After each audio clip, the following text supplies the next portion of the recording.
Je clique sur démarrer, ça y est. Ah, ça y est, on démarre. Il est encore 14h29. On a déjà 70 participants. On va attendre encore les quelques dernières secondes avant de véritablement lancer le webinaire sur la présentation du projet École numérique 21. Je vérifie l'horloge. Encore quelques secondes. Alors pour les participants qui sont déjà là, vous voyez deux personnes dans les vignettes tout au-dessus. Moi je suis Franck. Et voilà, il est 14h30. Bienvenue à tout le monde. Bienvenue aux 70 participants qui sont là depuis déjà quelques minutes. On démarre donc le webinaire sur la présentation du projet École numérique 2021. Je suis Franck, animateur de communauté pour École numérique. Donc derrière la page École numérique, page Facebook, le Twitter, c'est entre autres moi qui publie. C'est aussi Marie que vous voyez dans l'autre fenêtre qui sera à la manœuvre aujourd'hui sur la présentation du projet. Alors, on a 9 personnes qui viennent de nous rejoindre. Bienvenue à elles. Vous avez dans la plateforme, vous verrez que vos micros et caméras sont désactivés par défaut. C'est nous qui sommes à la manœuvre, c'est nous qui vous expliquerons ce qu'il faut faire et comment interagir.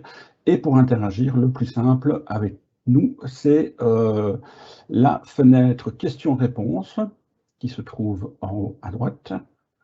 Donc vous cliquez sur les petites filatères questions-réponses qui sont là au-dessus et vous allez avoir une fenêtre qui va s'ouvrir à droite.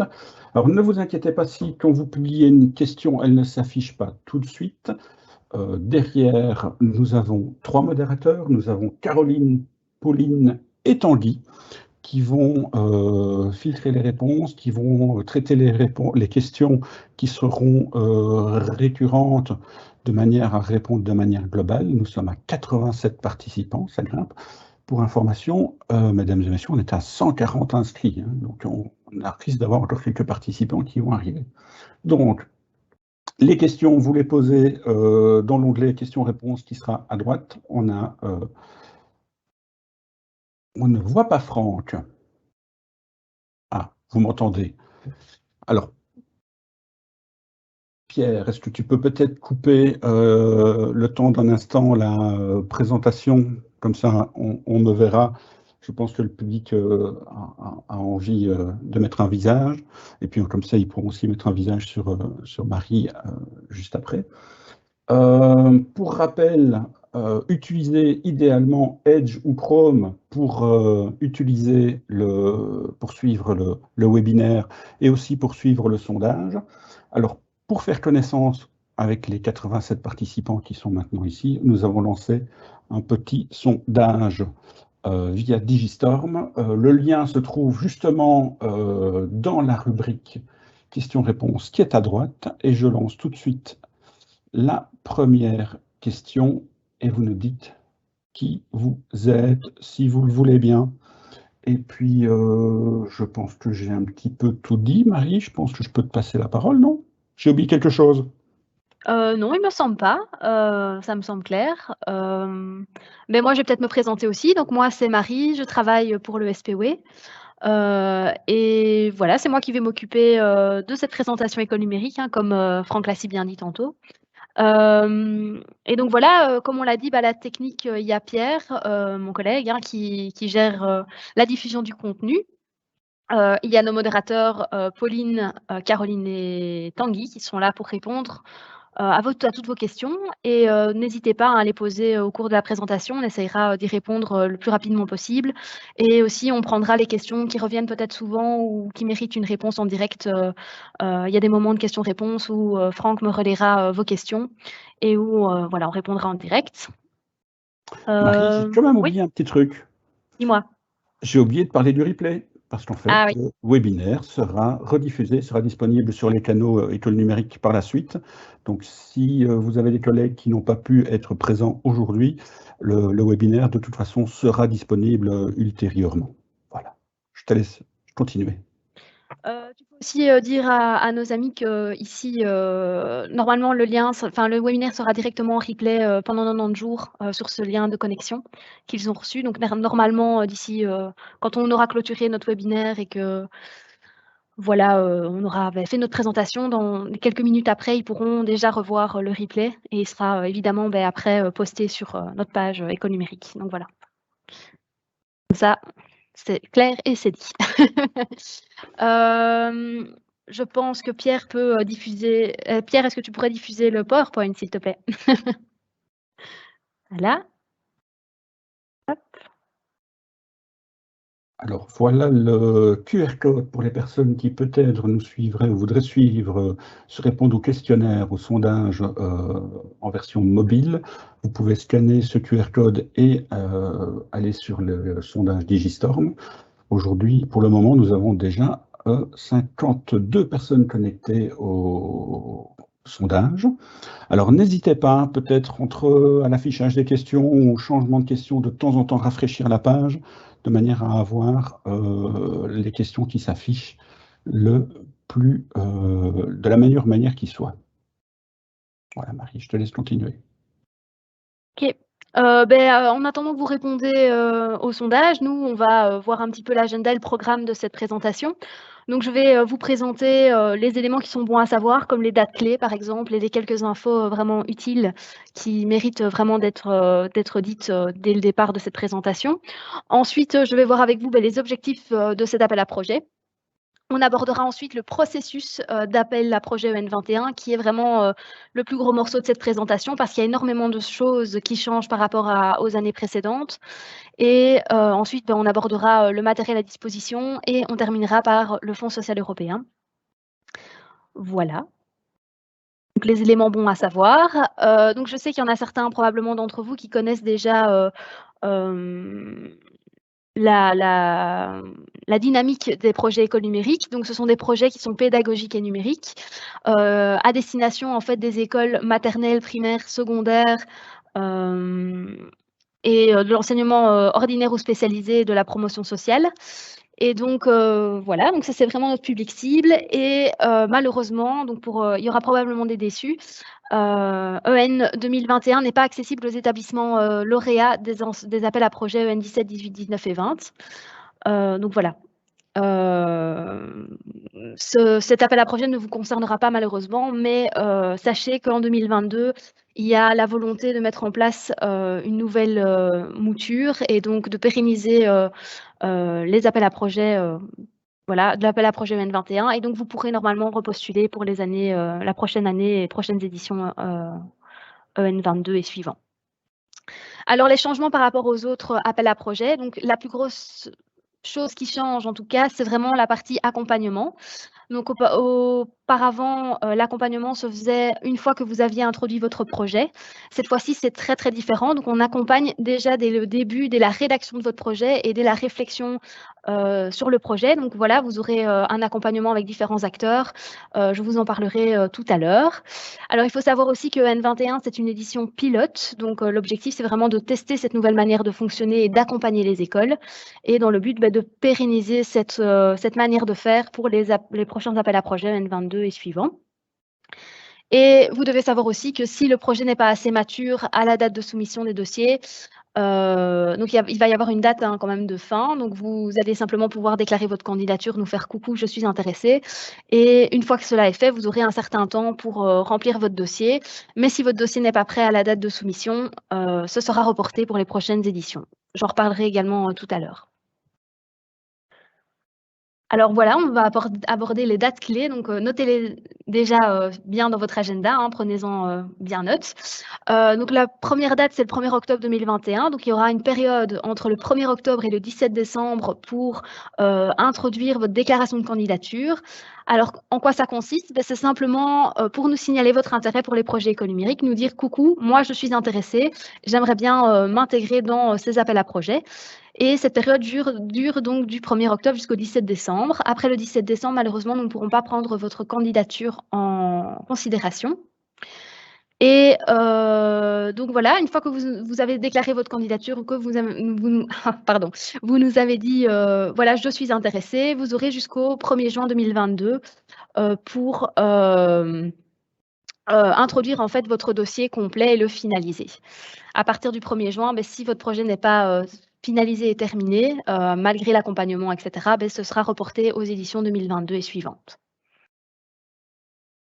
Alors, ça, c'est un slide qui intéresse énormément le public et les écoles. Donc, combien de points seront donnés par projet? Donc, c'est 50 points par projet et ce sera un projet par FE qui n'a jamais été lauréat EN 17, 18 et 19 et 20. Et donc, voilà, ça limite, on sait bien que ça limite un petit peu voilà, les possibilités, mais sachez que même si un projet par FE, même si c'est un projet par FE, vous avez l'opportunité d'étendre ce projet sur plusieurs FI. Donc, toujours en fonction de votre projet pédagogique. Si votre projet est en lien avec une volonté de partager entre différentes implantations, vous pourrez tout à fait distribuer le matériel entre vos différentes implantations. Donc, si c'est du matériel mobile, par exemple, vous pourrez éventuellement le partager d'une implantation à l'autre, le faire voyager ou éventuellement mettre un TBI, par exemple, si cela fait partie de votre projet et est en lien évidemment avec le projet pédagogique, mettre un TBI par école, par exemple. Mais tout cela sera déterminé avec votre conseiller école numérique. Franck, je pense que nous pouvons éventuellement regarder déjà les sondages. On peut les regarder résultats, les en tout cas. sondages, tout à fait. Nous avons... attendez, je lance le partage. Alors. Nous avons pratiquement une septantaine de répondants. Ici, on a plus de 60 connectés, j'imagine, qui viendront par la suite. On a une grande majorité d'enseignantes du fondamental, puisqu'on a 40% du primaire, 11% du maternel. On a 16% de directeurs et de directrices et on a également 13% de personnes ressources. Donc, on a bien évidemment des personnes très actives dans les futurs projets écoles numériques qui sont en ligne. Et puis, on a 6% d'enseignants dans le spécialisé, on a 7% dans la promotion sociale et on a un enseignant dans le supérieur. Super, merci Franck. Je pense qu'on peut déjà lancer le second sondage pour savoir... Alors, le second sondage portait justement sur le fait d'être lauréat ou pas. Alors, pour le moment, les gens se ruent sur la réponse E, jamais. Ils n'ont jamais été lauréats, ce qui est bien, ce qui veut dire qu'on a un public qui est typiquement intéressé par la présentation d'aujourd'hui, le webinaire. Ok, super. Merci. Pierre, est-ce que tu peux nous republier le PowerPoint? Et en attendant, je vois quand même qu'on a une question assez importante. Donc, j'ai peut-être pas été assez précise, je m'excuse. Donc, je vois le FE et FI, qu'est-ce que c'est? Donc, le FE, c'est le numéro de phase établissement et le FI, c'est le numéro de phase implantation. Voilà. J'espère que ce sera suffisamment clair. Donc voilà, on va continuer notre présentation. Donc, je vais vous présenter maintenant les objectifs de l'appel à projet. Donc ces objectifs sont assez similaires aux objectifs en fait des anciens appels. Donc le but, c'est d'inscrire un maximum d'implantations dans la dynamique de transformation numérique. Donc voilà, le but, c'est vraiment d'ancrer les établissements dans cette transformation et dans les usages du numérique et essayer de les promouvoir et de faire en sorte qu'ils aient un usage le plus constant et le plus intégré, en tout cas dans la pédagogie possible. D'accroître l'exploitation transversale, que ce soit entre les différentes implantations, les différents niveaux aussi, hein, donc vraiment de tous les côtés, essayer vraiment que cette technologie numérique soit prise en compte par un maximum d'enseignants. Et donc voilà, hein, l'objectif aussi, c'est de mettre en place une équipe éducative autour de ce projet et de faire en sorte vraiment qu'il y ait pas un seul enseignant, mais bien plusieurs qui soient pris en considération. Et qui puisse porter le projet parce qu'on sait bien qu'un enseignant tout seul, pour lui, c'est assez difficile de prendre en main ce projet numérique. Et en équipe, ça permet de créer des collaborations et de rendre le projet beaucoup plus viable à long terme. Donc l'objectif aussi, c'est d'accroître le nombre d'enseignants impliqués.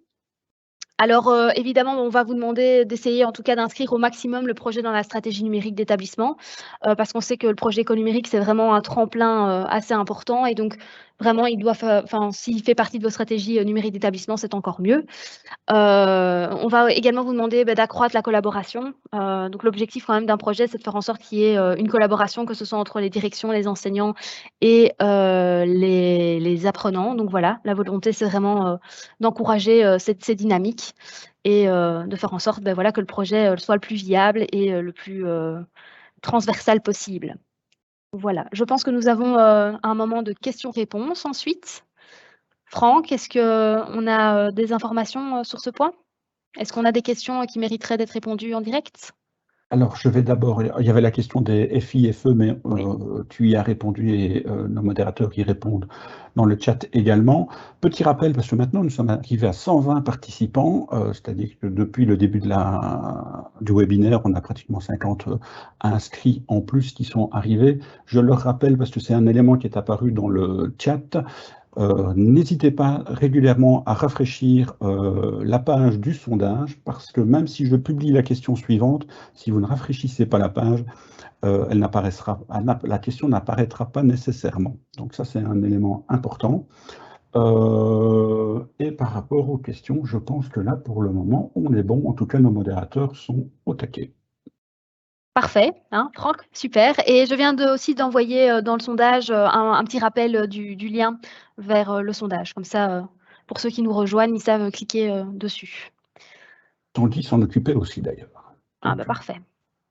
Alors voilà, donc maintenant, on va attaquer la plus grosse partie de cette présentation, qui est le processus d'appel à projet. Alors, comme vous allez le voir, donc on a représenté les étapes de l'appel à projet selon un schéma spécifique avec les différentes étapes.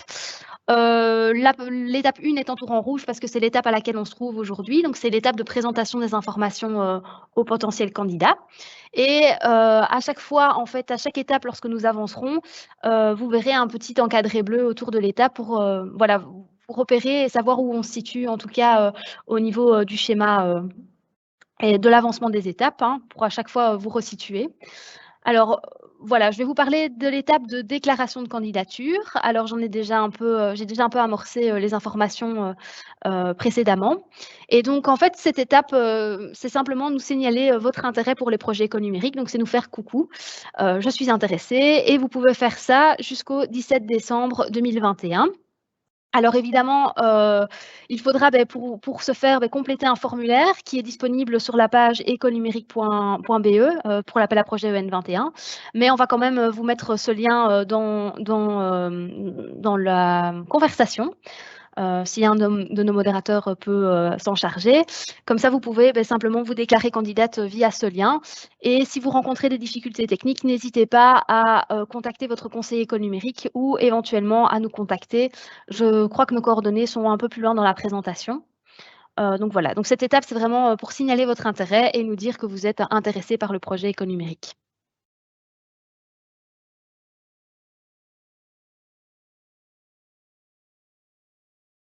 Est-ce qu'il y a des questions à ce stade? Alors, il y avait une question qui est assez intéressante, et Caroline y a répondu, mais je pense qu'il faut peut-être y apporter une petite précision. Il y avait une question de Sabrina qui demandait combien d'enseignants minimum devaient participer au projet École numérique. Alors, il n'y a pas de minimum défini, mais c'est vrai on s'attend à ce qui est... si je dis une bêtise, tu me rattrapes, hein, Marie. De tête, je sais qu'on vise l'implication du plus grand nombre et peut-être même d'un projet d'établissement. J'avais en tête pour les précédents appels à projets qu'on demandait trois membres de l'équipe pédagogique pour porter le projet. Est-ce que c'est toujours d'actualité ou ce n'est plus le cas? De préférence, oui, c'est bien d'avoir plusieurs enseignants, mais on sait que dans certaines écoles plus petites, c'est difficile de mettre en place une équipe à trois personnes. Donc voilà, je pense que ça va vraiment se faire au cas par cas et en fonction, c'est mes collègues conseillers, donc on en parlera tout à l'heure, qui vont vraiment vous indiquer cette information-là et voir avec vous hein, qui pourrait prendre en charge ce projet ou en tout cas voilà, faire partie en tout cas du projet éconumérique. Mais c'est vrai que voilà, il faut impliquer un maximum d'enseignants, mais on sait que dans certaines petites écoles, c'est compliqué. Et donc, ce sera vraiment du cas par cas. Et ça, c'est mes collègues qui vraiment géreront ça avec vous dans la phase d'accompagnement.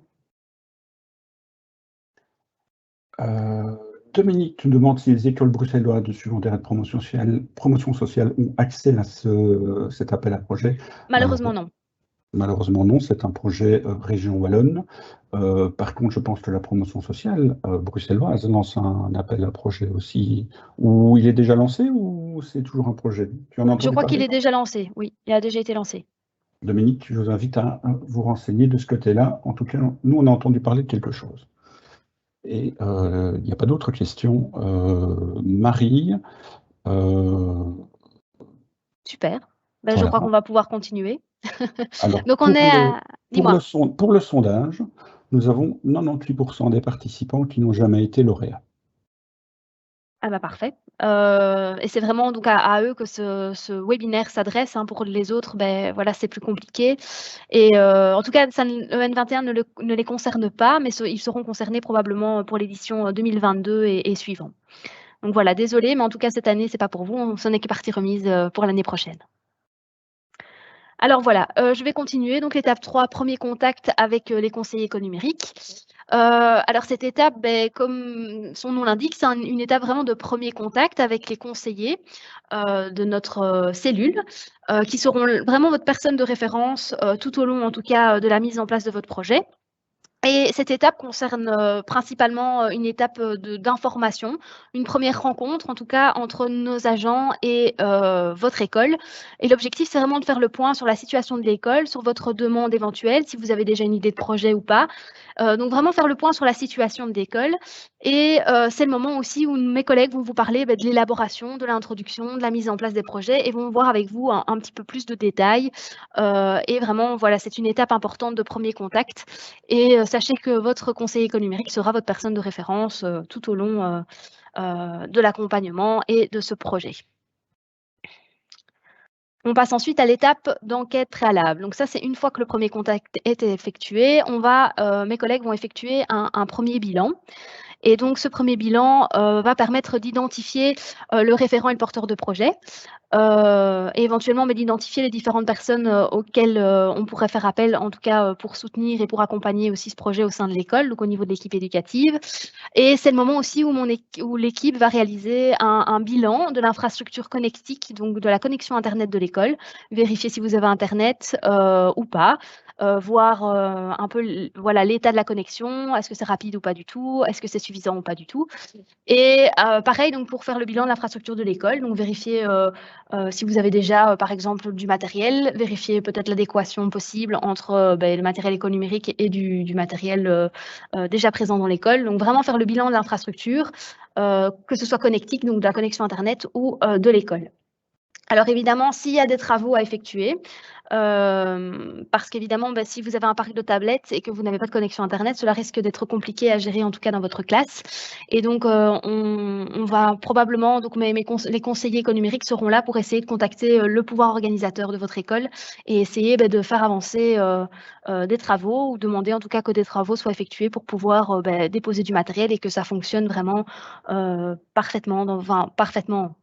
Voilà, on s'entend, mais de faire en sorte que ça fonctionne en tout cas dans votre école et que le matériel puisse être utilisé en toute sérénité par les équipes. Alors évidemment, on va demander si c'est nécessaire de dégager des moyens humains ou financiers pour faire des travaux et mettre à disposition une bande passante suffisante pour permettre au projet éconumérique d'être mis en place. On passe ensuite à l'étape 5, donc l'ouverture des dossiers de candidature. Alors cette étape, c'est une étape plutôt symbolique, où en fait, une fois que l'école a été informée que les premières étapes de l'enquête préalable ont été effectuées et que tout est en route, le conseiller va pouvoir ouvrir l'espace candidature dans la plateforme. Donc en fait, c'est quoi? C'est simplement que le SEN va pousser sur un bouton dans notre plateforme de gestion et va pouvoir simplement vous dire, voilà, votre dossier peut être complété. Et voilà, c'est le moment où vous allez pouvoir vraiment compléter votre dossier concrètement et donc évidemment voilà, commencer à définir votre projet plus en détail. Donc voilà, c'est aussi une étape importante mais plutôt symbolique. Questions-réponses. Donc voilà, Franck, est-ce qu'il y a des questions pour l'instant qui mériteraient d'être répondues? On a des participants extrêmement motivés, et notamment Sandrine, qui aimerait savoir si son établissement participe à EN21, s'il pourra être candidat dans les années qui suivent. Alors ça, c'est une question de modalité de prochain appel à projet nous n'avons pas encore, en tout cas, pour l'instant. Donc le projet est encore en création et en gestation et donc ça, je ne pourrais pas encore répondre. Donc voilà, on verra, ça, les modalités, en tout cas, de N22 seront communiquées plus tard et donc pour l'instant, ça, je ne peux pas y répondre. En tout cas, j'espère que apporter un petit élément de réponse, c'est que sinon on risque de faire aussi des déçus du côté de N17, 18, 19. Donc il faut aussi laisser peut-être de la place pour cela. Et ça sera décidé, plus tard aussi. Donc voilà, on ne peut pas encore communiquer là-dessus. Alors je vois une question qui est importante, c'est Véronique, qui nous demande si le conseiller, prend contact avec, nous. Oui, c'est bien le conseiller. Donc c'est pour ça qu'on vous demande en fait dans le ticket de déclaration de candidature vos informations, comme par exemple, le numéro de téléphone, le nom et le prénom de la personne de contact et son adresse mail. C'est vraiment pour que nos conseillers puissent prendre contact avec vous, par la suite. Donc vous n'avez rien à faire, c'est nos conseillers qui s'en occupent. Et ils prendront contact avec vous, le plus rapidement possible. Voilà, dès que possible, vous serez contactés par nos conseillers. Alors, on a une question de Fabrice qui vient d'être validée. Son établissement a bénéficié du projet connectivité interne en phase test en 2017. Est-ce que son établissement peut être éligible au projet EN21? Si elle n'a que le projet connectivité interne, oui, tout à fait. Parce qu'ici, on parle donc les écoles qui ne sont pas éligibles, ce sont des écoles qui ont déjà été lauréates des appels à projets et écoles numériques. 2017, 2018, 2019 et 2020 et donc évidemment, l'école peut tout à fait rentrer un projet, dans le cadre de EN21.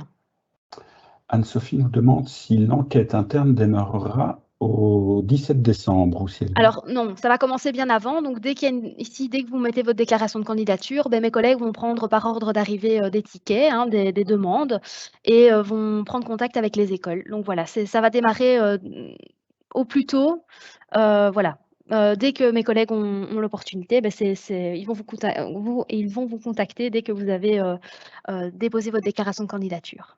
Donc voilà, au plus tôt et en fonction aussi du nombre de demandes. Et je vois une dernière question. Le PO n'est pas très concerné par nos projets. Tanguy était justement en train d'y répondre. Est-ce que, notamment sur la connexion interne, est-ce qu'ils peuvent toutefois répondre à l'appel EN21, même si leur PO est moins impliqué? Oui, c'est l'équipe pédagogique, bien évidemment. Hein. Oui. Mais il faut que le PO ait conscience qu'il y a des frais. Donc la direction de PO, hein, qui a des frais évidemment possibles à faire et des travaux à faire. Mais on essaye, cela fera partie de la phase d'accompagnement par mes collègues et vous recevrez, dans vos cas particuliers, il faudra expliquer précisément aux conseillers déjà éventuellement les problèmes éventuels que vous pourriez rencontrer et voir vraiment ça avec mes collègues. Voilà. Dans les frais que tu évoques, Marie, il y a notamment la notion d'assurance pour le matériel. Oui, ça, on abordera ça plus tard. Un Très petit peu bien. plus tard. Mais effectivement, il faudra assurer, en tout cas, intégrer le matériel dans l'assurance multirisque de l'école. Parce que c'est vrai qu'il y a pas mal de casses de vol aussi qui peuvent arriver. Hein, on n'est jamais à l'abri. Et donc voilà, l'objectif, c'est de protéger, de faire en sorte que le matériel soit assuré pour éviter une perte tragique de matériel.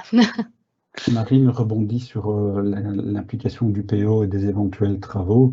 Bien évidemment, c'est le PO, c'est l'établissement qui devra prendre en charge des aménagements ou d'éventuels travaux. Ça, c'est pas EN, c'est pas école numérique. Oui, c'est pas école numérique. Nous, on ne prend pas en charge les travaux. C'est un projet numérique avec du matériel numérique pour réaliser ce projet pédagogique. Et donc voilà, ça c'est vraiment à l'école de prendre en charge ces points-là. Parfait. Mais je pense qu'on peut continuer. Enfin, tu peux continuer, Marie. En tout cas, nos modérateurs, eux, n'arrêtent pas. Ah oui, je vois. Oui. Donc voilà, merci Franck en tout cas. Donc on arrive à l'étape 6, l'étape d'accompagnement des dossiers, par les conseillers et l'expert pédagogique. Donc l'accompagnement, comme vous l'avez entendu, vous aurez, des personnes qui seront là pour vous accompagner et pour vous aider, par exemple, à définir votre projet, à le gérer aussi, à assurer, le suivi global. Et votre personne de contact, principale sera le conseiller école numérique, que vous aurez évidemment déjà rencontré lors de l'enquête préalable et même même avant, lors de l'étape du premier contact. Donc voilà, ce sera vraiment votre personne de référence chez nous. Et il va vous aider à définir votre projet, à assurer la gestion et le suivi aussi de ce projet pour faire en sorte que ça fonctionne et voilà, que tout marche comme cela doit marcher. Et ils sont là également pour vous donner des conseils, du support et une assistance en cas de besoin. Vous aurez également un expert pédagogique qui sera là pour, comme son nom l'indique, s'occuper de la partie plutôt pédagogique de vos projets. Et il sera là pour analyser éventuellement vos idées de projet, vous donner des conseils ou éventuellement réorienter vos idées si celles-ci ne sont pas suffisamment abouties ou alors si ça mérite réflexion, réorienter en fonction de vos besoins et de votre demande. Et donc l'objectif, c'est d'obtenir un projet clair, pédagogique clair, viable et cohérent. Et donc l'objectif, c'est vraiment d'avoir un projet qui peut vivre sur le long terme et qui soit cohérent et qui correspond aussi aux besoins ou aux désirs de l'école aussi. Et voilà, c'est vraiment toute la partie pédagogique qui est vraiment essentielle, en tout cas pour un projet, parce qu'on sait que sans ce projet numérique, il n'y a pas... c'est compliqué en tout cas d'intégrer le numérique dans les pratiques. Donc voilà pourquoi c'est si important. Et vous aurez aussi un troisième acteur qui sont les assistants à la maintenance informatique, donc nos amis, ça ne s'invente pas, qui sont là pour le dépannage des problèmes techniques et qui seront là pour vous apporter de l'aide, du support et des conseils principalement techniques, notamment dans le cadre de l'optimisation de l'infrastructure ou vous apporter une assistance. Donc par après, lorsque vous recevrez votre matériel, donc plus tard dans le schéma des étapes, ce seront eux à qui vous devrez faire appel s'il y a un souci avec le matériel. Donc voilà, comme ça vous le savez déjà, ce seront vos personnes de contact en cas de problème avec le matériel. Alors pour nous contacter, donc je l'ai dit tout à l'heure, on a un numéro de téléphone générique, c'est le 081 33 44 70. Et si vous désirez également nous contacter par mail, il y a l'adresse générique écolenumérique@spe.wallonie.be. Et donc je vais vous mettre ceci dans le chat pour rappel.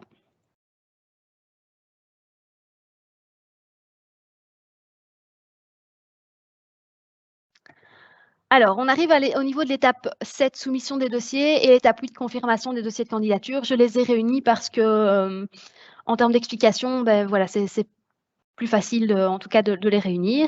Et donc, cette étape consiste principalement, une fois que votre projet a reçu à la fois l'accord du conseiller école numérique et de l'expert pédagogique, donc que votre projet est prêt, que vous avez reçu l'aval de nos deux agents, de nos deux partenaires agents, donc les conseillers et l'expert pédagogique, alors votre projet pourra être validé sur la plateforme officiellement et donc votre dossier pourra officiellement être traduit en tant que projet école numérique.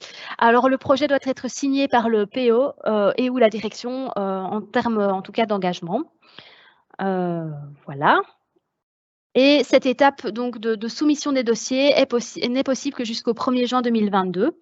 Donc si votre dossier n'est pas suffisamment mature ou que vous n'avez pas réussi en tout cas à le finaliser jusqu'au 1er juin, votre projet, donc comme je l'ai déjà dit, sera reporté à l'édition suivante de l'appel à projet. Donc gardez bien ces dates-là en tête, c'est important. Voilà. Franck, est-ce que nous avons des questions ?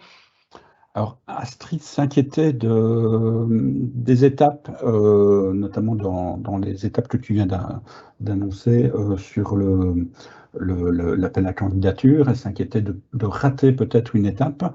Ce que l'on peut lui conseiller, qu'on peut conseiller à tous, c'est tout simplement d'envoyer un email à École Numérique et d'inscrire sa candidature de cette manière-là. Et ensuite, les conseillers reviendront vers elle.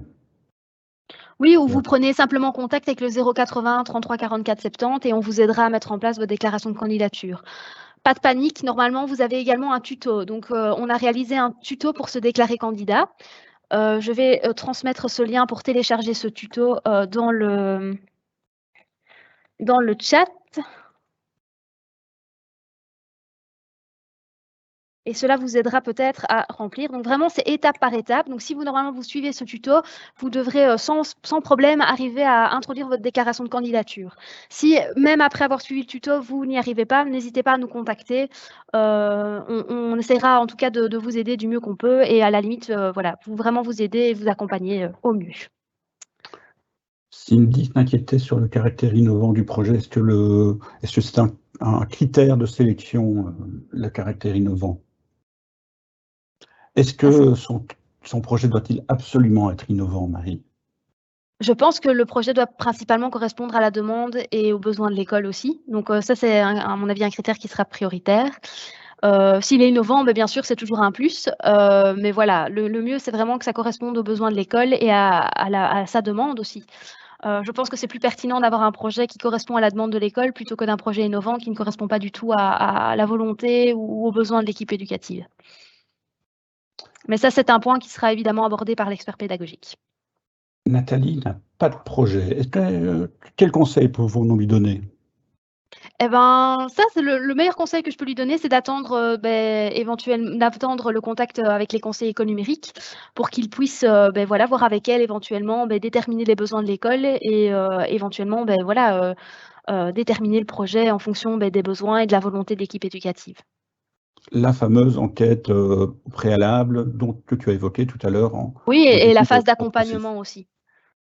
Ça fera vraiment partie de la phase d'accompagnement, d'aider les écoles à définir leurs projets et à voir en fonction de leurs besoins. En fonction oui, des besoins de l'école, c'est vraiment essentiel et ça sera pris en charge dans la phase d'accompagnement. Nous avons une question sur le matériel, mais ça, je pense que tu vas en parler tout à l'heure, donc on ne va pas répondre tout de suite. On nous demande aussi si on a une estimation du nombre de projets qui seront soutenus sur EN21. Eh bien, tous les projets, en tout cas toutes les déclarations de candidature qui seront rentrées sur notre plateforme seront accompagnées. Voilà, il faut le savoir, donc tout au long de l'année scolaire, donc toutes les déclarations de candidature qui seront rentrées avant le 17 décembre 2021 seront traitées tout au long de l'année scolaire. Voilà. Et alors, est-ce qu'on a une question de Gillian qui nous demande si on a des exemples de projets qui ont déjà vu le jour dans les éditions précédentes? Ça, nous faisons régulièrement le relais sur la page École numérique, la page Facebook. Et sinon, il y a d'autres sources, Marie, notamment le site École numérique. Bien sûr, oui. Et donc, notamment après ce webinaire, on va poster une série d'informations ou de documents utiles. Et dedans, il y a notamment des fiches projets types qui ont été développées pour éventuellement vous inspirer. Donc, ce ne sont que des exemples. Voilà, c'est vraiment pour éventuellement vous aider et vous inspirer. Et il y a également le document École numérique en action qui est disponible aussi sur le site École numérique, qui permet vraiment de donner des idées de projets. Et la dernière question concerne le replay du webinaire. Est-ce que le lien sera envoyé par email? Mais en fait, le lien de connexion vous servira déjà de replay. Donc, dès qu'on aura terminé cette réunion, dans les minutes qui suivent normalement, vous pourrez déjà revoir ce webinaire en replay. Et nous allons le déposer également dans les jours qui suivent sur le site École numérique pour voilà, pouvoir le voir quand vous voudrez. Je pense qu'on a déjà répondu à pas mal de questions là. Je pense que tu peux continuer, Marie. Parfait. Alors, je vais aussi envoyer, comme la question a été posée, je vais envoyer ici le lien vers le document École numérique en action.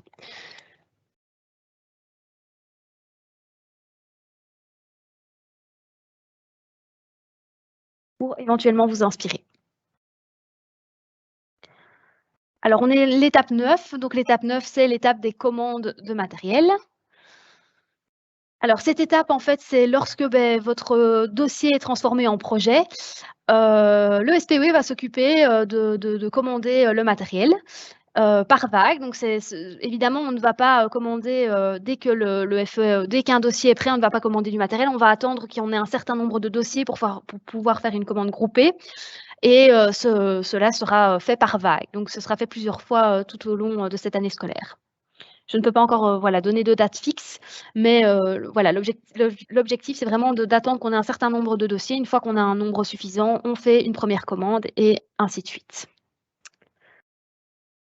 Ensuite, on arrive à l'étape 10, donc l'étape de livraison et d'installation du matériel. Alors, c'est une étape importante, ou en tout cas très attendue par les écoles.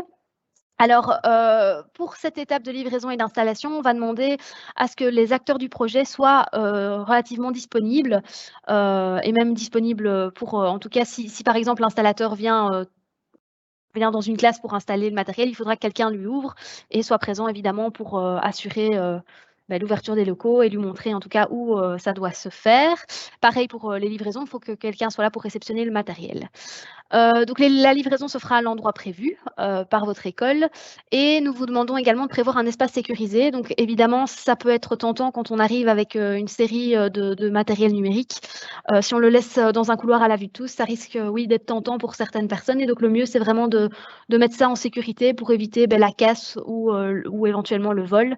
Et donc de mettre ça vraiment hors de portée dans un local qui ferme à clé de préférence.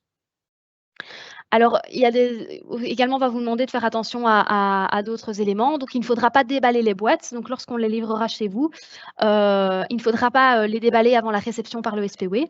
Pourquoi? Alors, sachez-le bien. Donc, si vous déballez les boîtes et ouvrez les boîtes avant l'arrivée du conseiller ou de l'agent du SPW, le souci, c'est que malheureusement, nous ne pourrons pas faire marcher la garantie fournisseur. Voilà, je cherchais le mot. Et donc, malheureusement, si la boîte est ouverte, l'ordinateur est cassé, on ne pourra plus rien faire. C'est pour ça qu'il faut absolument attendre le passage de l'agent du SPW qui ouvrira la boîte, vérifiera que le matériel est en bon état et sinon, fera un retour fournisseur pour avoir un nouvel appareil en parfait état de fonctionnement. Il faudra indiquer le nombre de boîtes reçues sur le bon de livraison et signer ce bon de livraison. Et attention, c'est important aussi, malheureusement, en raison d'une pénurie mondiale sur certaines composantes du matériel et du matériel de manière générale, de l'équipement, la disponibilité de l'équipement, on ne pourra déjà annoncer aucun délai de livraison et d'installation en raison de cette pénurie mondiale. Et on en est déjà désolé, mais en tout cas, voilà, on essaiera de faire au mieux et au plus rapidement, plus vite, pardon. Et donc, le matériel sera livré dès que possible dans votre école, mais on ne peut pas déjà annoncer de délai. Malheureusement, voilà. On préfère vous prévenir pour que vous soyez déjà au courant de cet état de fait. Alors, on arrive à l'étape de réception du matériel. Alors, la réception, comment est-ce que ça se passe? Ça se fait avec un rendez-vous préalable avec l'agent du SPW qui va passer sur place et qui va vérifier en fait que le matériel soit en bon état. Donc évidemment, on va demander à ce que l'équipe éducative soit présente lors du jour de la réception. Et l'objectif, c'est que le matériel soit accessible. Donc si vous l'avez mis dans un local qui ferme à clé, veillez à ce que la clé soit disponible pour ouvrir à mes collègues pour qu'ils puissent ouvrir les boîtes correctement. Alors réceptionner, ça se fait avec qui? Ça se fait avec une personne responsable du projet, que ce soit un enseignant, une personne ressource, la direction et une personne de l'équipe du SPW qui sera là pour assurer la réception. Et se réceptionner, c'est quoi? C'est, comme je l'ai dit, le déballage du matériel, vérifier que tout fonctionne et le mettre en fonction aussi, hein. Faire en sorte que le matériel fonctionne avant le départ de l'agent du SPW. Et dans la foulée ou dans un second rendez-vous, faire une première prise en main de l'outil avec l'équipe enseignante. Franck, est-ce qu'on a des questions? On a des questions. On a des questions sur le matériel, mais avant les questions matérielles, j'aimerais te soumettre la question de Anne. Elle a un projet, elle a été candidate EN 2020. Son projet n'a pas été retenu. Elle aimerait revoir ce projet, mais elle a besoin d'un coup de main.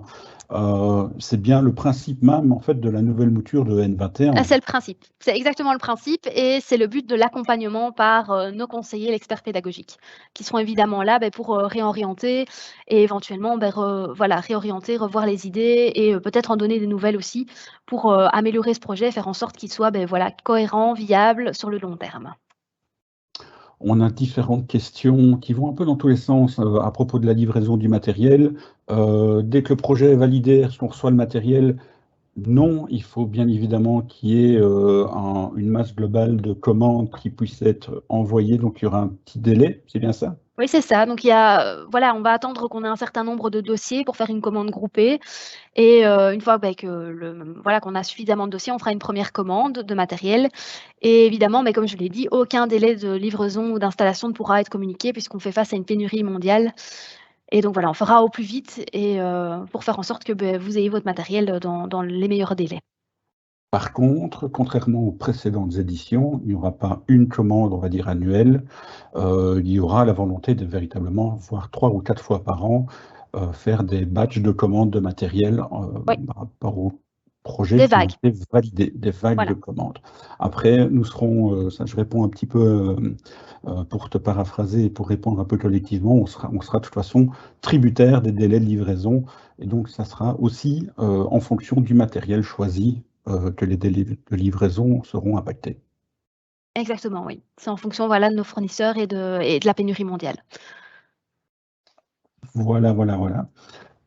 Quand l'installation est-elle envisagée? Ben, dès la réception du matériel, j'imagine. L'insta Tu peux répéter, Franck? Je n'ai Quand pas. l'installation est-elle envisagée? Eh ben, pareil, une fois que la commande est effectuée et que le fournisseur, voilà, dès que la livraison est possible, beh, l'installation se fera, dès que possible aussi. Je n'ai pas d'autres questions pour le moment. Super. On peut passer à l'étape suivante, qui est l'étape de mise en projet. Alors, l'étape de mise en projet, c'est une fois que votre matériel a été livré, installé et qu'il est opérationnel, le projet pédagogique peut commencer. Et donc voilà, c'est vraiment l'étape où votre projet peut officiellement démarrer avec vos équipes pédagogiques. Et donc, il y a quelques petits engagements, importants en tout cas à savoir. Donc c'est utiliser le matériel, comme une personne raisonnable et prudente pendant 3 ans. Comme, Franck on en a parlé tout à l'heure, c'est adapter également l'assurance multirisque pour faire en sorte que, le matériel, soit couvert en cas de perte, de vol, de casse, ou que sais-je. Et on vous demande également de promouvoir les usages et le développement des compétences numériques et notamment, d'encourager, de suivre les enseignants à suivre des formations. Heu donc voilà, c'est vraiment l'objectif, c'est, d'encourager parce qu'on sait que les enseignants qui suivent des formations, arrivent vraiment, mieux à mettre en place, et en tout cas à s'approprier les outils numériques et donc c'est pour ça qu'on encourage vraiment, les enseignants à le suivre. Ça permet vraiment au projet de prendre, une dimension, vraiment, de viabilité et de vraiment acquérir, les compétences numériques suffisantes. Hem Évidemment, si vous cherchez, les centres de compétences agréés, je vais vous communiquer, dans le chat, les liens vers un petit dossier de présentation, de l'appel à projet école numérique et dedans, vous avez normalement une page, qui, concerne principalement les, centres de compétences de Wallonie.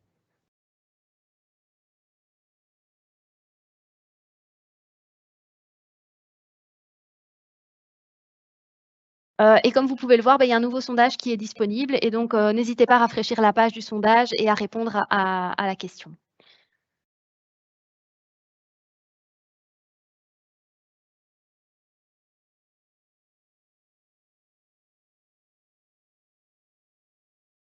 Alors, on arrive à l'étape numéro, 13 d'évaluation des projets.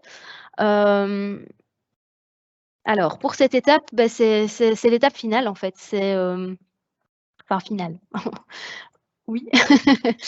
Donc c'est une étape d'évaluation. Donc, la première manière d'évaluer, ce sera, notre première volonté, ce sera d'évaluer le dispositif école numérique. Donc comme je vous l'ai dit tout à l'heure, EN21 est un projet pilote avec une nouvelle manière de fonctionner et donc on aimerait bien avoir votre avis sur cette première, en tout cas cette édition pilote et savoir comment ça s'est passé pour vous. Donc vous recevrez probablement, assez rapidement, après, cette année scolaire, cette évaluation, du dispositif pour avoir un peu votre avis, pour en tout cas pérenniser cette manière de fonctionner pour les prochains appels. Vous aurez également, on va également vous demander de participer à l'enquête école numérique, donc faire un point sur, les projets et mesurer leur impact, donc voir ce qui a été facile ou difficile, si vous avez éventuellement réorienté votre projet et quel a été l'impact, de ce projet numérique sur l'école. Et enfin, on vous demandera, de partager vos réalisations les plus significatives, à la communauté, pour, voilà, partager l'expérience et encourager, d'autres à également se lancer dans l'aventure. Est-ce qu'il y a encore des questions, Franck? Alors oui, il y a des questions. Il y a notamment des pas mal de questions autour de l'attribution des points. La première question, c'était de combien de points nous pouvons disposer. Comment savoir de combien de points nous pouvons disposer? C'est 50 points a priori. C'est 50 points par phase établissement. Établissement. Alors, la question suivante, c'était bien évidemment la question des implantations. Oui. Est-ce que si on a 50 points mais qu'on a plusieurs implantations, est-ce qu'on peut avoir 50 points par implantation? Non. C'est 50 points. C'est 50 points par FE. Voilà. Par contre, ces 50 points peuvent être répartis sur... Alors en fonction, voilà, du projet, de l'école, ça sera déterminé avec les conseillers et l'expert pédagogique. Il sera évidemment possible, par exemple, de répartir les points entre les différents FI et par exemple, éventuellement, si on a du matériel mobile, dans son projet, de pouvoir faire en sorte que le matériel voyage d'une implantation à l'autre. Donc voilà, ça va vraiment dépendre du projet pédagogique et du projet et des besoins de l'école. Ça qui me permet de rebondir sur la question de Sabrina, qui était de savoir si toutes les classes devaient être équipées. En fait, derrière ça, c'est véritablement le projet école numérique de l'établissement qui va décider le matériel et l'équipement qui sera mis en place. Oui, bien sûr. Donc non, il n'y a pas d'obligation d'équiper toutes les classes. L'obligation, on va dire, c'est d'utiliser le matériel que vous avez choisi pour le développement de votre projet. Oui, bien sûr, et évidemment, il ne faut pas oublier que le matériel est au service de votre projet pédagogique. On ne fait pas de cadeau de matériel. L'objectif, c'est vraiment de penser différemment, pas de réfléchir en termes de cadeau de matériel, mais bien en termes de projet pédagogique et une fois que vous avez votre projet pédagogique, quel matériel serait utile pour réussir ce projet? Et ça, c'est vraiment important d'avoir ça, comme ligne de conduite en tout cas, et comme idée en tête pour bien, vraiment mettre en place votre projet, et pour qu'il soit aussi viable sur le long terme. Alors, je fais un petit rappel par rapport au sondage, puisque certaines personnes qui sont peut-être connectées un peu plus tard nous réclament le lien. Caroline a partagé le lien. Moi, j'invite tout le monde à rafraîchir la page Internet du sondage pour être certain d'avoir l'affichage le plus actuel. La centrale d'achat EN20 a-t-elle été revue? Eh bien, elle est prolongée pour le moment, c'est ça, Marie, hein? Oui, donc oui, on va parler, tout à l'heure, je vais voir avec vous après le matériel qui sera à la disposition des écoles dans notre catalogue. Donc oui, on va en parler, tout de suite, en fait. Voilà. Je préfère laisser Parfait. ça un peu de suspense. D'accord. Est-ce que tu veux les résultats du sondage tout de suite ou est-ce que tu veux continuer d'abord? Je pense qu'on peut voir, les résultats du sondage. Dis-moi. Alors, je vais les partager. Vas-y, partage, je t'en prie.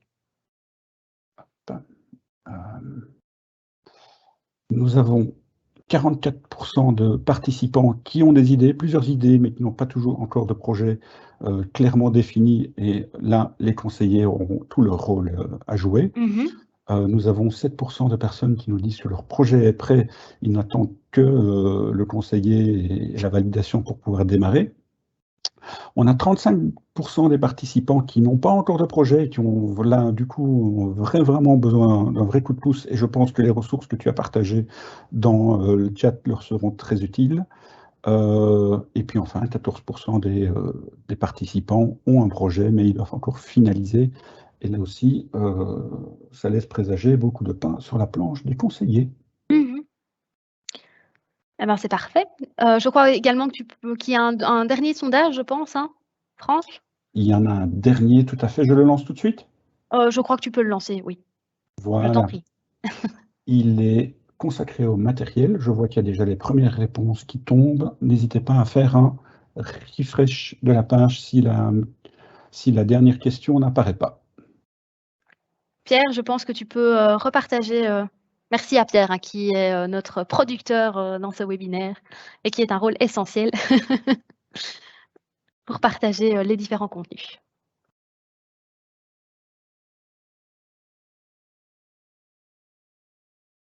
Est-ce qu'il y a plus de questions, Pierre ou Franck, ou est-ce qu'il en reste? Alors, des questions, il y en a toujours. Alors, il y a des questions à propos des formations, là où on peut se former. Y a-t-il des facilités pour suivre les formations comme Technofutur TIC ou autres? Technofuturtique étant des centres de formation, il y en a d'autres, hein, il y a Technobel, il y a bien évidemment les équipes de Technocité. formation Technocité, il y a des équipes de formation qui sont en lien avec vos réseaux, il y a des formateurs qui sont issus d'associations aussi qui peuvent vous aider. Et quoi d'autre? Qu'est-ce que j'ai oublié en centre de formation? L'Institut de formation en cours de carrière. L'IFC. L'IFC, tout à fait, vous avez le catalogue IFC auquel vous pouvez... et pour certains centres de formation qui collaborent avec l'IFC, je pense notamment à l'EduLab et Technofutures, leur offre IFC est présente sur leur site internet.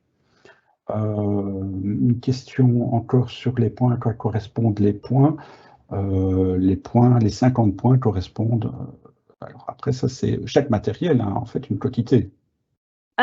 Oui, chaque matériel, donc chaque équipement aura un certain nombre de points.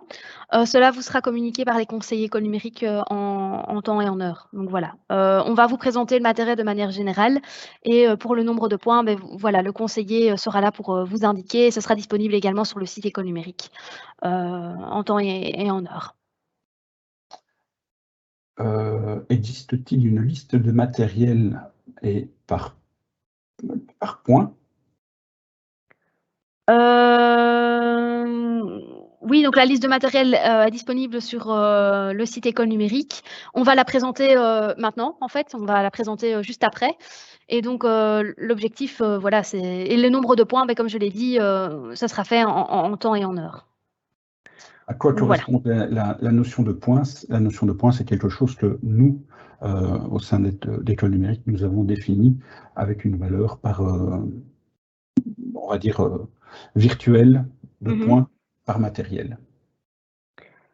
Et ça, ce C'est sera bien ça. communiqué en temps et en heure. Oui, ce sera communiqué en temps et en heure. Voilà. Beaucoup de questions sur le matériel. Je pense qu'on va alors, si on a beaucoup de questions sur le matériel, je crois qu'on va aborder ce point-ci. Si ça te convient, Franck. Je te laisse faire. Ça va, super. Alors, quel est le matériel à la disposition des écoles? Vous avez notamment des tablettes, Android et Apple.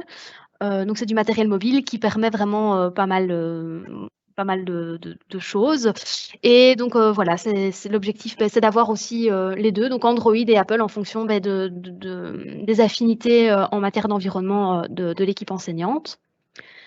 Il y a également des PC portables. Donc, il y a des PC de type classique, comme le PC portable Windows et le MacBook, par exemple. Mais nous avons également du matériel un petit peu plus léger, comme le Chromebook et le Winbook, qui sont des PC portables, mais qui travaillent principalement avec Internet, en fait, puisqu'ils n'ont pas la même capacité, la même mémoire, en tout cas, de stockage. Et donc, ils se travaillent principalement avec des outils en ligne.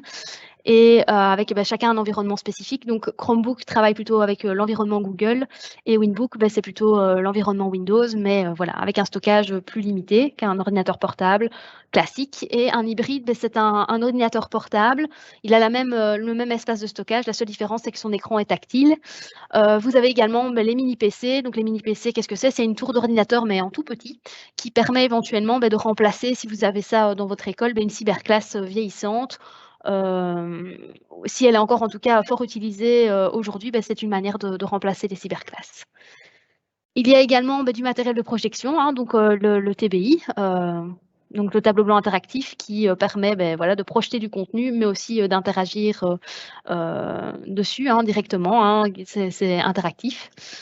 Il y a également du matériel de codage et de robotique, donc le set de cartes de programmation microbit. Donc c'est une carte de programmation qui est principalement utilisée, qui vient de la BBC, donc qui est principalement utilisée en Angleterre. Et c'est vraiment un chouette outil de programmation qui permet en tout cas d'introduire la programmation aux élèves. Et il y a également d'autres types de matériel, comme par exemple le NAS. Donc le NAS, c'est le petit carré ici. Voilà, je ne sais pas si vous voyez ma souris, mais en tout cas, il se trouve ici. Et donc, le NAS permet de stocker des données, des informations, notamment en miroir. Donc, il a 2 disques qui enregistrent les informations à la fois sur l'un et sur l'autre pour éviter, s'il y en a un qui casse, de perdre vos données. Notamment, il a également d'autres fonctions, mais voilà, la plus grande fonction, c'est principalement le stockage. Il y a également le scanner mobile qui permet de scanner les feuilles l'une à une. Voilà. Il y a également le point d'accès Wi-Fi qui est fortement utilisé, notamment en cas, par exemple, de soucis Internet. Des fois, voilà, c'est une manière parfois d'améliorer la connectivité. Mais ça, voilà, vous en parlerez avec votre conseiller école numérique. Et vous avez également le kit média qui permet de faire plutôt des projets de type capsule vidéo, etc. et notamment de faire des photos. Alors, pour plus d'informations techniques sur les lots, vous pouvez aller sur la centrale de marché école numérique, donc sur la centrale. Oups, pardon. Voilà, j'ai été trop vite. Et donc, l'objectif, voilà, c'est de vous montrer un peu la liste de matériel qui est disponible. C'est également de vous permettre d'acquérir du matériel supplémentaire, si vous le désirez, au prix aux conditions SPOE. Et donc, ces conditions, c'est une garantie étendue à 3 ans. C'est la possibilité d'acheter à la pièce. Donc, vous n'êtes pas obligé d'acheter en lot de, par exemple, oui, Chromebook, mais d'en acheter un, par exemple, si cela correspond plus à vos besoins. Il n'y a également pas l'obligation de faire l'appel des 3 offres. Donc voilà, vous pouvez simplement passer commande auprès de notre centrale. Alors, on va terminer par le FSE, le Fonds social européen. Alors, le Fonds social européen nous soutient, donc on n'est pas qu'un projet wallon, on a également le soutien au niveau de l'Europe pour des actions de sensibilisation, d'accompagnement aux porteurs de projets, de prise en main du matériel et de soutien technique et de gestion de projet. Donc voilà, on a le soutien du Fonds social européen. Et voilà, nous terminons ce webinaire par une dernière séance de questions-réponses. Franck, est-ce que nous avons des questions? Alors, on a plein de questions. Alors, on a une question de très pratico-pratique. Question Chromebook. Alors, on ne va pas détailler tous les matériels ici. Le Chromebook, c'est un petit ordinateur portable en mode cloud. Hein, donc, c'est véritablement... Léger. Oui, léger, pas vraiment de disque Sur dur. Internet. Voilà, on stocke vraiment sur Internet, mais voyez ça comme un petit ordinateur portable. Dans la liste, dans le sondage, on n'a pas cité le Timio. Le Timio fera toujours partie des... Non, malheureusement, il ne fera pas partie de ce catalogue école numérique 2021. Les mini-PC sont configurés en Windows 10. Alors ça, c'est Windows 10 ou Windows 11, j'imagine, en fonction de la date de livraison et du matériel commandé. Est-ce qu'on le sait déjà, ça? Écoute, franchement, ça, je ne sais pas dire. Peut-être que Tanguy pourrait nous répondre. Tanguy, si tu nous entends? Oui, je suis là. Pour l'instant, il s'agit toujours de Windows 10. On n'est pas encore passé sur le Windows 11. Merci, Tanguy. De rien. Donc, Tanguy est un conseiller école numérique sur la région de Tournai-Moucron. Voilà. Et Sinon, les modérateurs ont déjà répondu à beaucoup de questions. Alors, nous, je ne vois pas toujours les réponses pour répondre aux modérateurs. Mais donc, oui, il y a de toute façon régulièrement des questions sur les points, les attributions de points par matériel. Ça sera, comme notre modérateur l'a dit, disponible sur le site École numérique prochainement. Mais je pense qu'il faut de toute façon éviter de réfléchir en points et vraiment réfléchir en projet et réfléchir aux besoins de l'école et de l'établissement et de la classe. Ok, parfait. Est-ce qu'il y a d'autres questions, Franck? Alors, je pense que là, on a fait à peu près le tour. Hein.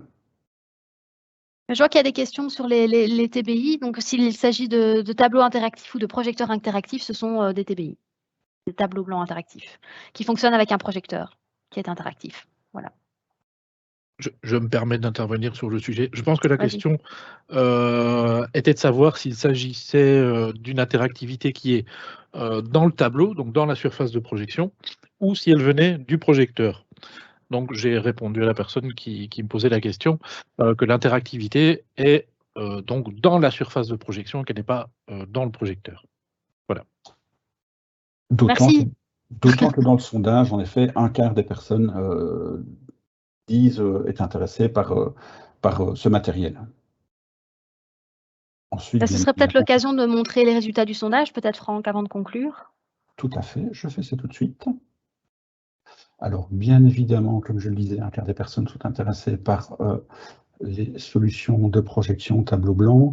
Ensuite viennent les tablettes Android, iPad, les ordinateurs portables. Les Chromebooks sont minoritaires derrière. Voilà. Il y a toujours de l'intérêt pour les kits médias, photos, vidéo. Les points d'accès Wi-Fi, donc la connectivité à 10%, un peu plus de 10%, reste un sujet qui sera bien évidemment important pour les futurs projets école numérique. Voilà.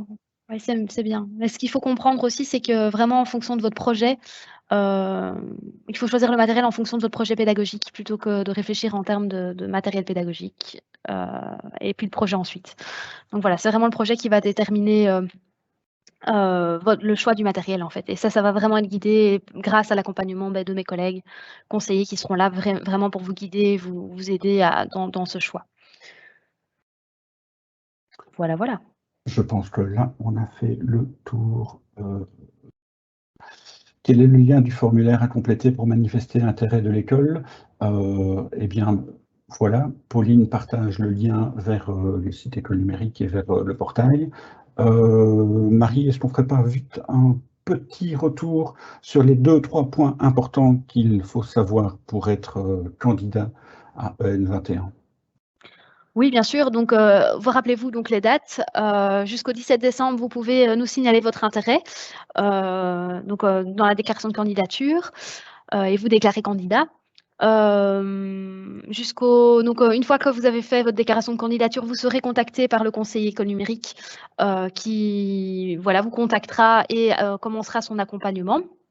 Vous serez également contacté par d'autres acteurs tels que l'expert pédagogique et les assistants à la maintenance informatique du SPW. Une fois que votre dossier sera complet et finalisé, vous pourrez le valider dans notre plateforme et vous pourrez valider votre dossier confirmer votre dossier jusqu'au 1er juin 2022. Voilà. Ne vous étonnez pas si les conseillers ne répondent pas tout de suite, parce que je pense qu'on va recevoir pas mal de candidatures assez rapidement. Donc laissez-leur un petit peu de temps pour revenir vers vous. Oui. Voilà. Marie, je vois que Tanguy disait qu'il avait un écran noir. Tu partages bien ton... Moi, je te vois. Tu es sûr que tu partages? Je ne sais pas si je partage. Je vais revérifier. Il n'y a plus de DIA, en tout cas. Ah, il n'y a plus de DIA. Voilà. C'est des problèmes techniques, ça. Je vais repartager mon écran. Je pense que tu peux prendre... Voilà. Voilà. Je pense que c'est mieux. Sandra, te remercie, c'était super clair et efficace. Est-ce que le PowerPoint sera disponible? Tu le mets à disposition sur École numérique? Sur le site École numérique. Donc, après ce webinaire, je vais mettre en place une série, comme je l'ai dit, une série de documents qui seront disponibles, notamment le PowerPoint ici qui a été présenté, mais également un dossier avec le centre d'assistance qui est déjà disponible je raconte n'importe quoi, les centres de formation. Donc un petit dossier qui comprend toutes les informations de base sur l'appel à projet et dont une fiche avec les informations du centre, les informations sur les centres de formation. Il y aura également un explicatif vraiment des étapes de l'appel à projet. Donc on reprend le même schéma et à chaque étape on vous dit à quoi est-ce qu'elle consiste, quels sont les engagements et quels sont les conseils qu'on peut vous donner pour cette étape-là. Il y aura également les projets types, donc des inspirations de projets qui pourront éventuellement vous aider. Je pense qu'il y a également les fiches sur le matériel. Donc voilà, c'est des fiches sur le matériel qui sera disponible pour EN21. Et donc n'hésitez pas à les consulter pour déjà prendre connaissance un peu de ce que vous pouvez faire avec, voir un peu à quoi ça consiste et quelles sont les spécificités du matériel. Donc voilà, c'est aussi une bonne source d'information et tout sera disponible sur le site écolenumérique.be. Donc, il y a de nouveau plusieurs questions. Alors, on a une personne qui s'est déjà encodée 2 fois comme candidat. Vous inquiétez pas, le conseiller école numérique derrière fera le tri et il annulera une des 2. Est-ce que les liens seront disponibles? Les liens, de toute façon, seront disponibles soit dans le PowerPoint, soit via école numérique sur le site. Donc, vous ne perdez rien, ne vous inquiétez pas. Même dans le replay, de toute façon, si les liens ne sont pas cliquables, vous allez les retrouver via École numérique. Nous avons tout centralisé. Sabrina nous demandait combien de pages, plus ou moins, pour un dossier. Bon, historiquement, un dossier, c'est 4-5 pages, avec les mentions légales et autres. Ça, je ne peux pas encore dire, c'est toujours en cours de construction avec l'expert pédagogique. Très bien. Donc là aussi, il y a des petites évolutions par rapport aux Oui, précédentes bien sûr. éditions. Oui, bien sûr. Mais ce sera approximativement plus ou moins les mêmes critères que les années précédentes. Mais cette fois-ci, vous aurez évidemment de l'aide pour le compléter, quoi. Et voilà, un accompagnement prévu pour ça. Alors, Anne-Sophie voit très très loin, elle demande qui prend en charge la vétusté du matériel. Donc là, on sera au-delà des 3 ans, 4 ans. Alors, à partir de la 3e année, le matériel sera transmis, donc vous obtiendrez la propriété du matériel au bout des 3 ans. Voilà. Après 3 ans, vous obtiendrez la propriété du matériel et l'école sera officiellement propriétaire du matériel école numérique. Et tant qu'il fonctionne, il fonctionne. Et le jour où il ne fonctionne plus, mais c'est bien évidemment à l'établissement de... Oui, si au-delà des 3 ans, le matériel ne fonctionne plus, oui, c'est à l'école à prendre en charge. Mais voilà, nous, on s'en occupe pendant vraiment les 3 années, les 3 premières années du projet. Je pense qu'on n'a plus de questions. On a beaucoup de remerciements. Et ça, je pense qu'on peut les adresser à notre équipe de modérateurs, à toi, Marie, aussi. Et à toi aussi, Franck. Et j'en prends un petit peu pour moi aussi au passage. Ouais, et à Pierre aussi. Et à Pierre qui a fait la gestion régie technique. Tout à fait. Bon, je rappelle qu'il y aura donc un replay qui sera disponible via École Numérique et puis on fera un lien aussi sur la page École Numérique. Les conseillers, on fait un petit peu de pub pour un événement qui aura lieu à la Toussaint. Les conseillers École Numérique seront présents sur le forum Ludovia à Spa. Donc vous pourrez les rencontrer. Il y aura une présentation très similaire à celle-ci qui sera faite et vous pourrez échanger et faire connaissance avec les conseillers qui seront présents. Le 3 au 5 novembre, pour information. Surtout le 4 et le 5 novembre, puisque le 3, c'est la soirée d'ouverture. Donc le 4 et le 5 novembre, en effet, bloquez les dates si vous voulez venir à Spa. Et nous sommes également présents, je le signale, au salon d'éducation pour l'instant. Donc c'est du 13 au 16. Donc voilà, on a un stand. N'hésitez pas à venir nous rencontrer si vous avez le temps. C'est à Marche, c'est un peu plus près. Enfin, ça dépend pour qui. Hein. Il nous reste donc à clôturer. Je vous remercie pour votre attention. Je vous remercie tous. On a encore 107 participants à l'instant. On est arrivé à 1h30. C'est bien, 1 heure de présentation, une demi-heure de questions-réponses en tout et pour tout. C'est très très bien. On a eu pratiquement 130 participants sur les pics du webinaire. Et puis, comme on l'a vu, 99% de personnes, 98% de personnes étaient pas encore lauréat École Numérique, donc on est content de vous avoir touché, de vous avoir pu répondre et éclairer, et en tout cas on est très heureux de vous accompagner prochainement dans vos futurs projets. Marie, un dernier mot? Merci à tous de nous avoir écoutés et bonne chance pour votre projet. On est vraiment heureux de pouvoir travailler avec vous.